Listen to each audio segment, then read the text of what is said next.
Hello, welcome to Emotional Badass, where Moxie meets Mindful.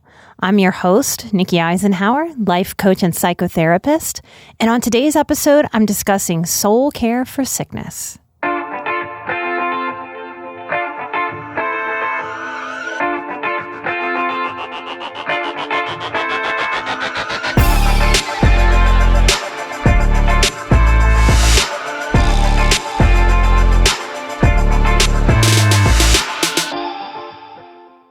So I want to use my COVID experience to share with you some tips for holding space for ourselves as highly sensitive people and survivors when sick. There's some very common things that I believe we experience, and I want to try to break that down so that you can be more mindful about how you take care of yourself around illness.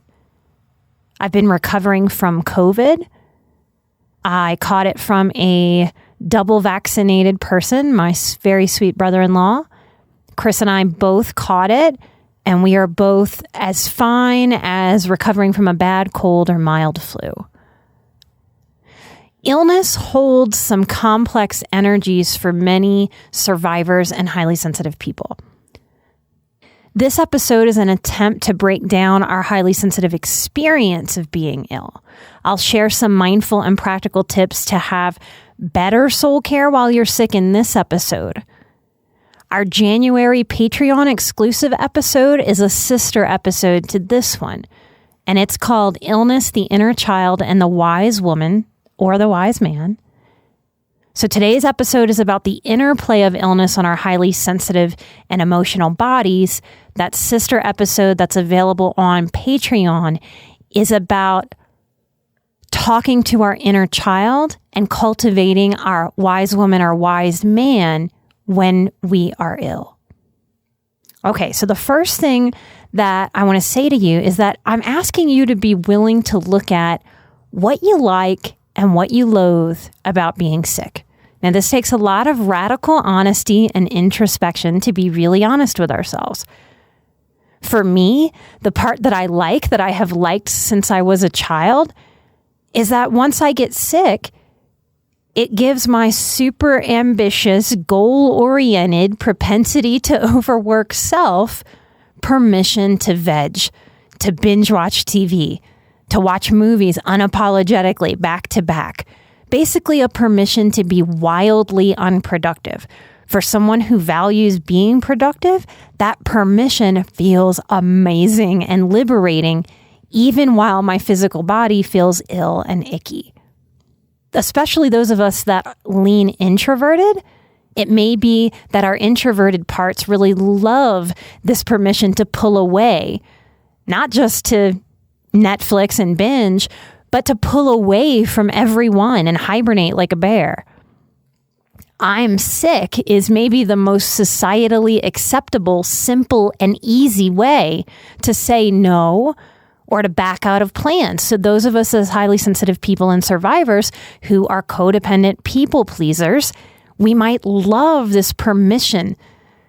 Now, many of you may still be lying and fibbing and using I'm sick when you're not sick as a really good excuse, because saying no in a clear, assertive way may still be something that you're working towards. It may still be really hard. So if this is your go-to excuse and you fib using this excuse, it will feel very aligned and authentic and true when you get to use it honestly. So if we don't embrace these realities about getting sick and about how parts of ourselves may really like it, if I don't know this about myself, then I won't know how to manage this. And then I'm at risk for subconsciously or consciously using my mind's power to convince myself to stay sick or to get theatrical and dramatic and milk it for longer and longer and longer, inviting more of this hibernation mode that this part of me craves.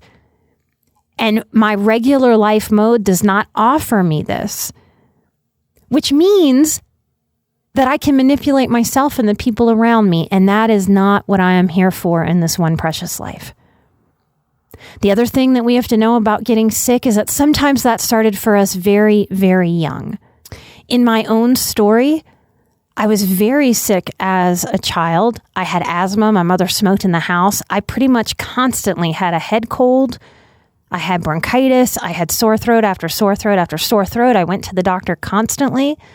So for a little girl who was underattended to and undercared for in an emotional sense, the most care I got was when I was sick. I liked that as a child. And that happens for a lot of us, not just highly sensitive people, because something very special happens to us when we're a kid. You know, every day of our lives, well, up until COVID anyway, as we were growing up, we had to go to school. And sickness let us say no to school. We got to do something special and different. So for many of us, we feel special or loved when we feel sick.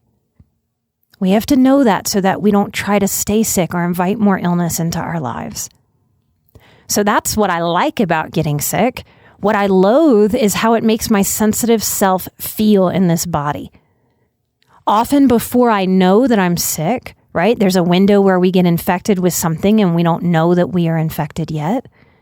Often in this period, a highly sensitive person will experience an inexplicable dip in mood. We can feel our system dip in energy, in ambition. We might feel pulled to go take a nap, to go to sleep earlier or to sleep in. Now, it's only after I come down with symptoms that I've been able to put together that, over the years as I've gotten sick, I can see this pattern. And I've seen this with my clients over the years who would often come in, have a session about their mood being dipped. And then if I saw them the next week when they were better, they'd say, actually, I was getting sick. So I started seeing this pattern in the highly sensitive population. So now when I suddenly dip in a way that doesn't have a reasonable or obvious reason that I can put my finger on in that moment, I've learned how to hold space for myself by saying this in my self-talk. Maybe this is coming from an external place, but maybe I'm coming down with something. Let me hydrate and take my vitamins and take my supplements. That's a way to ground myself, to center myself, and to put my energy into some very simple and basic self-care. Instead of into worry or instead of stressing or going into overthinking, another thing that most highly sensitive people struggle with. Why am I feeling this way? Why? I should have a good reason and I don't. And then we burn up our precious energy as our body's getting sick, needing its precious energy to fight whatever pathogen has infiltrated the body. So for me, the sensation of achiness makes me want to jump out of my skin. It gives me the sensation of wanting to just run and jump out of a window. And this is not a suicidal ideation in any way, shape, or form. This is me feeling my nervous system panic about feeling awful and not being able to control that I've gotten sick. And this is a trap. It's a trapping of the way that we think, because in that moment, if I stress, then I am a self-fulfilling prophecy of feeling worse because I'm emotionally and mentally stressing while my physical body and immune system is stressed by that pathogen. So managing the stress of being sick and the powerlessness, the lack of control that we have to not allow that to happen, letting go of this stress is one of the powerful things that we can do to show up for ourselves when we become ill. If we have a history of neglect, there is opportunity to show up for our inner child and show him or her that our grown-up adult self loves us and is willing to take care of us because we are important, we are lovable, and we are deserving of compassionate care and help from others, and very importantly, from ourselves to ourselves. So let's deal with this reality that we feel a whole lot in any given average moment as highly sensitive people. So we certainly feel a whole lot when our bodies feel all out of whack and are getting sick. So I'm often speaking to you over this microphone about our emotional wellness. When we are sick, our bodies get flooded with sensations that we as highly sensitive people may be more finely attuned to observe. Feeling a lot as a human being seems like an unfortunate trick when we're HSP and sick. Feels unfair. Accepting that we just feel a whole lot more and we might feel pretty miserable when we're ill, accepting this is so much more useful and relieving and lighter than fighting this. And again, if we fight this in mind, emotion, and body, if we fight this reality that my body is down, my body is sick, this pathogen has got to run its course, then I waste my precious energy and I invite frustration.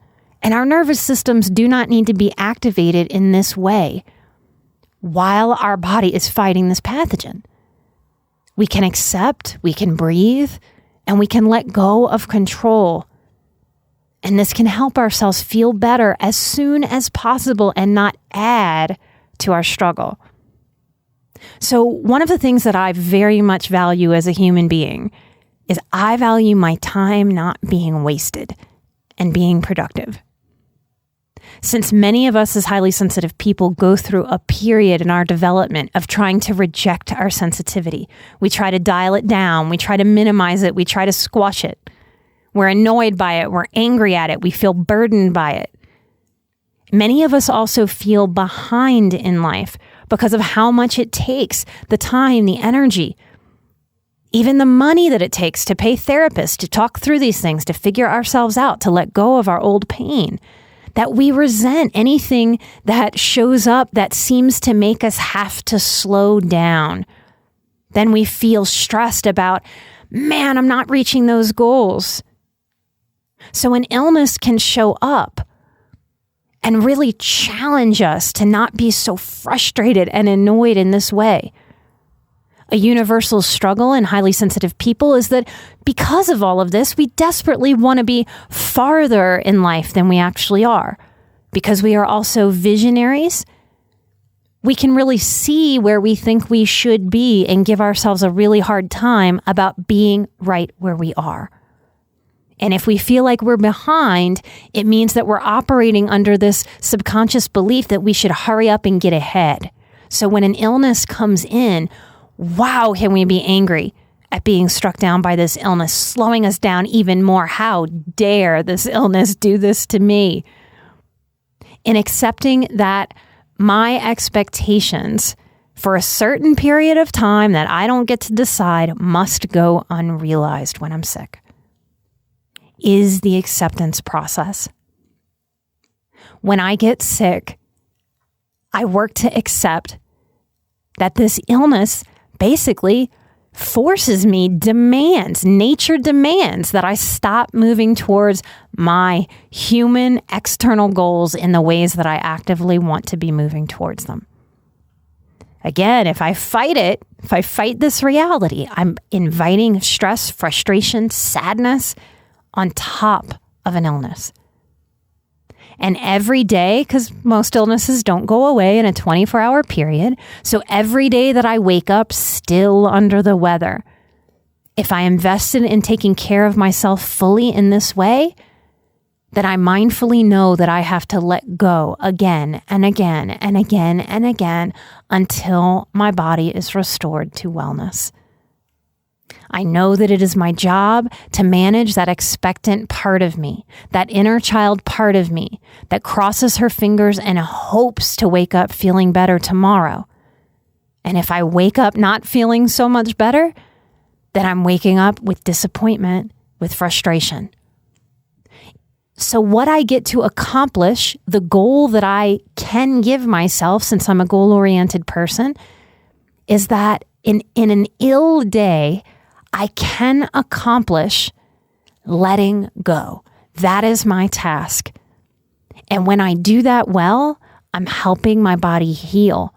And that is something that I can feel that I am doing even in the absence of everything that I'm doing, as I'm being still and just vegging out and letting my body rest and heal. This may even be us inviting enoughness. You hear me talk about the good enough principle very, very often. Can you see how it applies here? That I have the option to decide that it must be good enough for me to have to veg, for my body to heal. So maybe that resonates with you and can become a part of your healing if it does, whenever you get struck with an illness.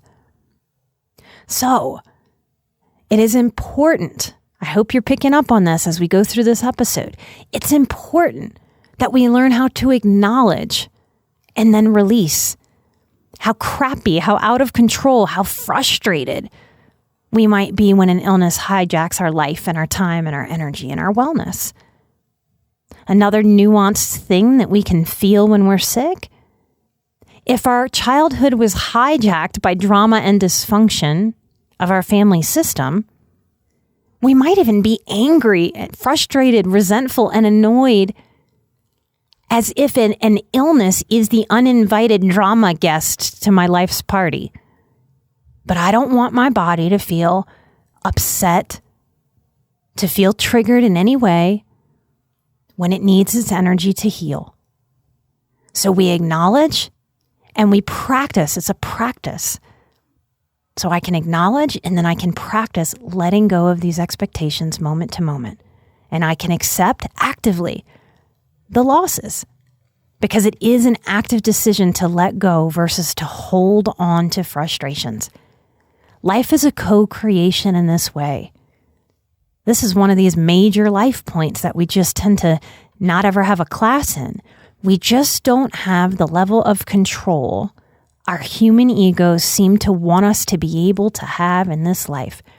Life is a co-creation of what I want and the organized chaos that the universe sends to me. Mindfully paying attention to our self-talk and owning our mindset helps us craft the mindset and the self-talk that actually really help us flow through the illness versus fight what we can't control. And what all of us have to do sometimes in this life for different reasons is accept that this human body, this human system sometimes has some limitations, and that it's my job to tend to this body when it is struck down in any way, shape, or form. We can lean into the bright side when sick. Now, I keep seeing a disturbing trend on social media. It falls under the category for me of super victimization. And anyone who is practicing techniques that bring them closer to victimization will have a very hard time in this life finding peace, release, satisfaction, and happiness, because so much in this life is not ideal, and we have to work with what we have to work with, not what we expect we should have in front of us. So I keep seeing things online about things like depression that says it's wrong to tell someone to look at the silver lining. That's toxic positivity. Now, I push against that. This is a manipulation that the depression gremlins love. When we are buying into this belief that we can't just think our way out of a funky feeling, we are saying to ourselves, I am powerless. It's like laying down in the middle of the street. This mindset says, my depression is real and no one understands. That's a message of my depression is justified and I get to keep practicing it. F you for encouraging me to take responsibility for my mindset and my feelings. If you give into these gremlins, you invite depression for longer in your life. And if you want to feel better, you must do better. And part of the doing better is forcing practiced gratitude, lightness, and bright side thinking.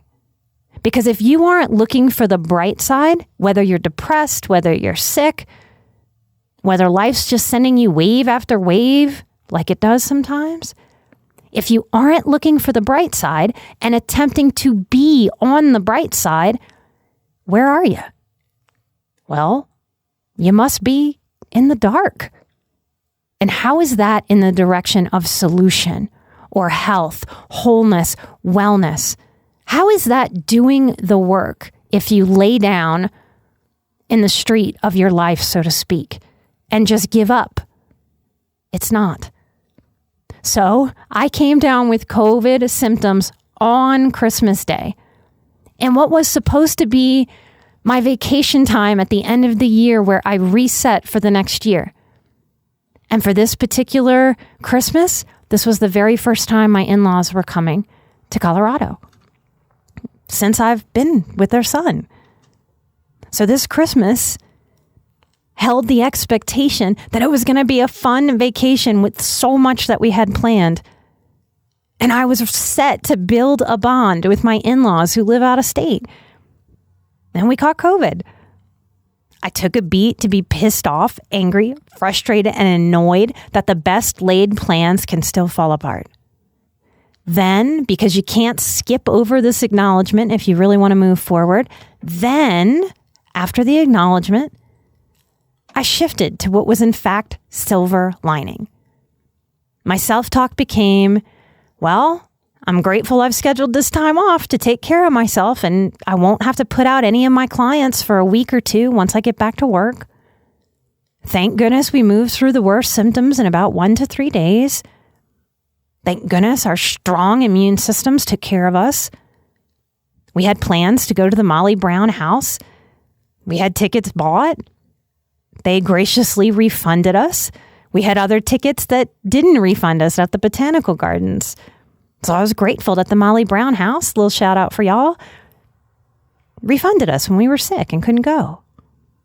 Another silver lining is that because we were all exposed with each other and all together, we no longer had to figure out how to quarantine away from each other and not expose each other. We had all been exposed.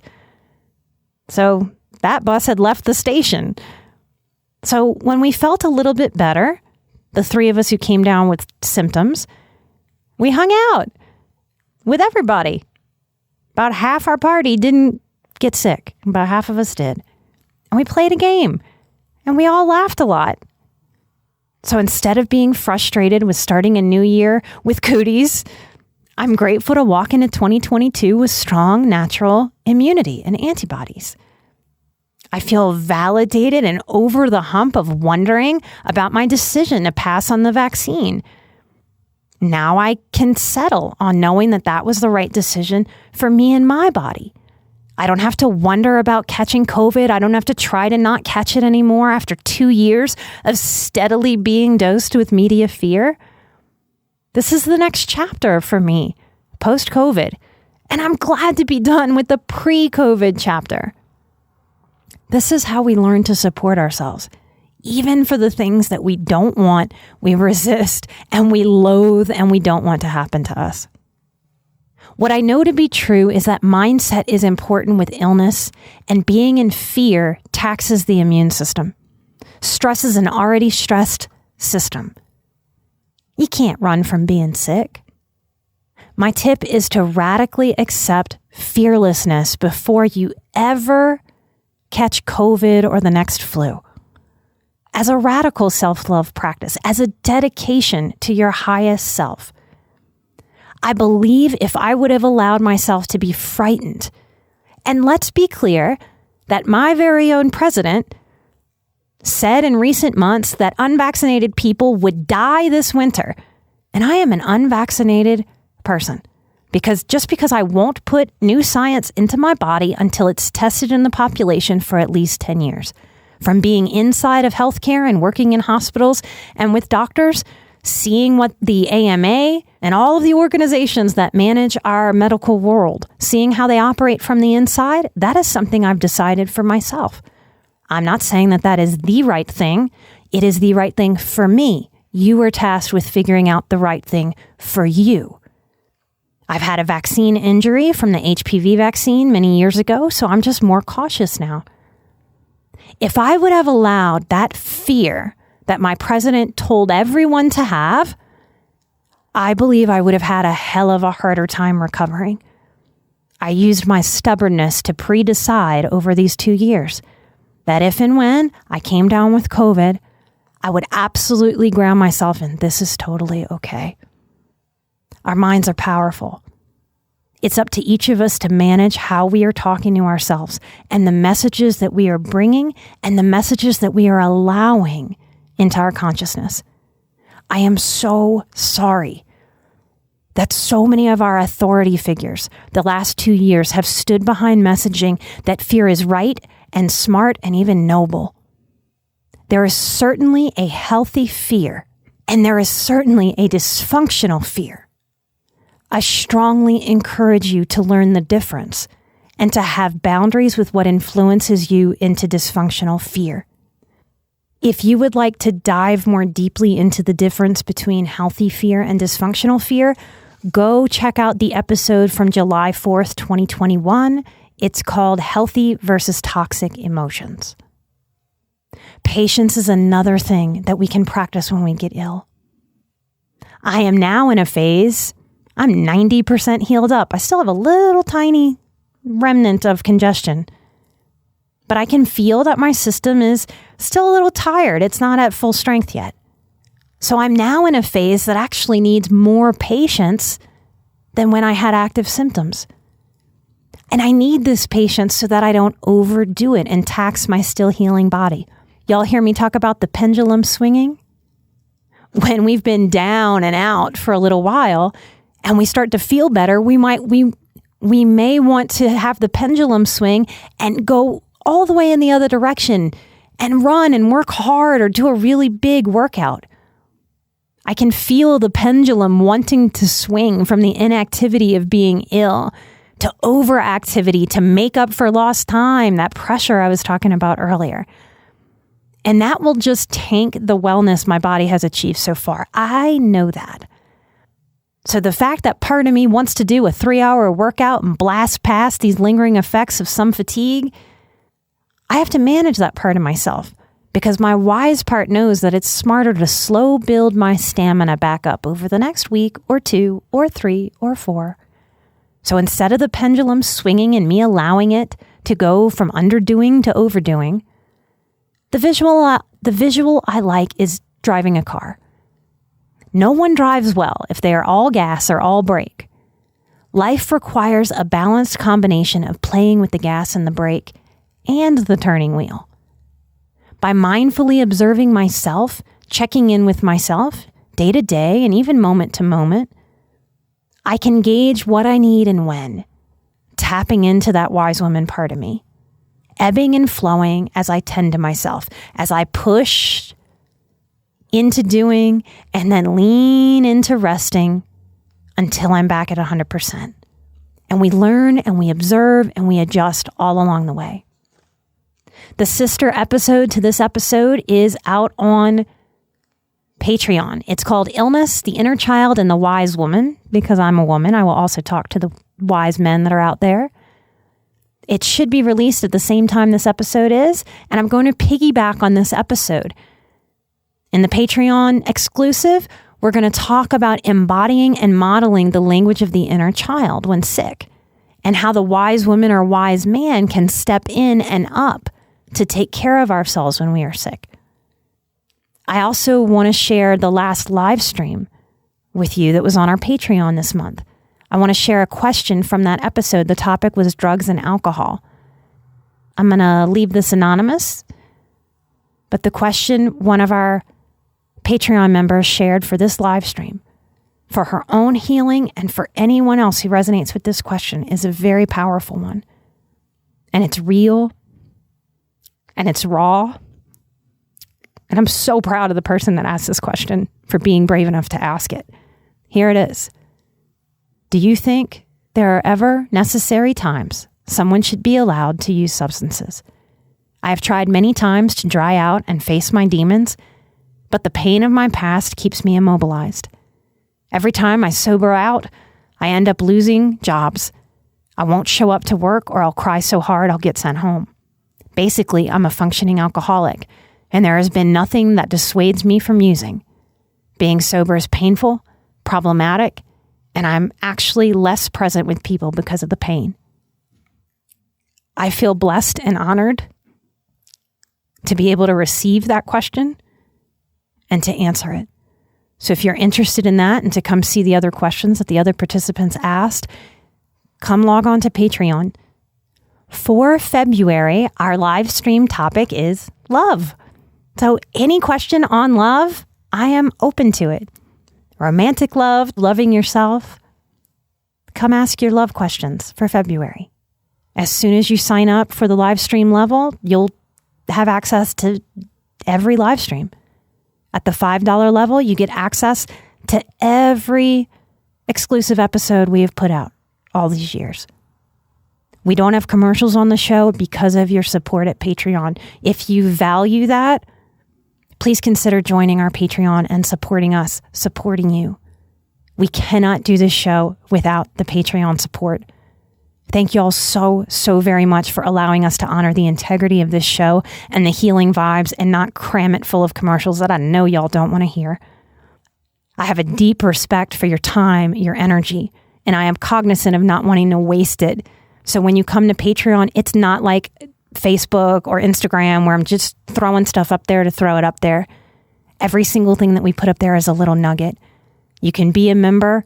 So I know that people use it. By being a member, they might not come there for months and months. And then something happens in their life and they come there to find solace and to tap in to the wisdom that will help us feel freer, more grounded, more at peace, which is what all of us deserve. Thank you all so very much.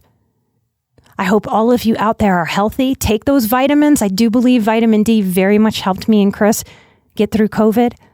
Take care of yourselves. Find that balance between healthy fear and unhealthy fear. And know that you are strong in all the ways. Light and love. I am an emotional badass. You are an emotional badass. And together we are where Moxie meets mindful.